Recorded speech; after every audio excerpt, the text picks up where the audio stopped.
മാതാപിതാ ഗുരു ദൈവം എന്നൊക്കെയല്ലേ നമ്മൾ പറയാറ്. സംഭവം അങ്ങനെയൊക്കെ തന്നെയാണ്.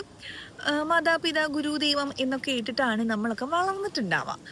ആ സമയത്തും ശരിക്കും പറഞ്ഞു കഴിഞ്ഞാലുണ്ടല്ലോ, ഈ ഗുരു അതായത് അന്ധകാരം അകറ്റുന്ന ആൾ എന്നൊക്കെയാണ് ഗുരു എന്ന വാക്കിന്റെ അർത്ഥം. പക്ഷേ ഈ പലപ്പോഴും ഈ ഗുരു എന്ന് പറയുന്ന ഇവരായിരിക്കും പല കുട്ടികളുടെയും ലൈഫിൽ വലിയൊരു ട്രോമ കൊടുത്തിട്ടുണ്ടാവുക മിക്കതും ഈ പറഞ്ഞ അന്ധകാരം അകറ്റേണ്ട ആൾക്കാർ തന്നെയായിരിക്കും കേട്ടോ. ഒരു എക്സാമ്പിൾ പറയുകയാണെങ്കിൽ ഉണ്ടല്ലോ, ഇപ്പൊ പണ്ടൊക്കെ പഠിക്കുന്ന സമയത്ത് പല പ്രോഗ്രാംസും വരുന്ന സമയത്ത് നമ്മൾ പാർട്ടിസിപ്പേറ്റ് ചെയ്യാൻ വേണ്ടി പോകും.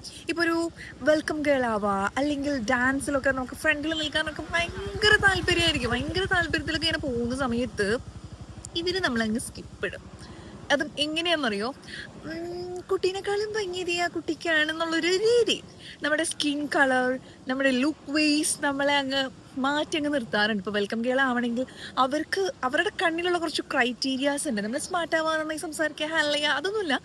പകരം നല്ല ഭംഗി ഉണ്ടാവുക, അതായത് അവരുടെ കണ്ണിലുള്ളൊരു ഭംഗി.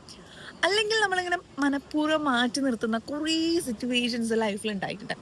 അപ്പൊ എനിക്ക് തോന്നിയിട്ടുണ്ട്, ശരിക്കും അന്ധകാരമകറ്റാണോ അതോ ഒരു ജീവിതകാലം മുഴുവൻ നമ്മൾ ഫേസ് ചെയ്യേണ്ട രീതിയിലുള്ളൊരു ട്രോമ നമുക്ക് തരാണെന്നുള്ളൊരു കാര്യം.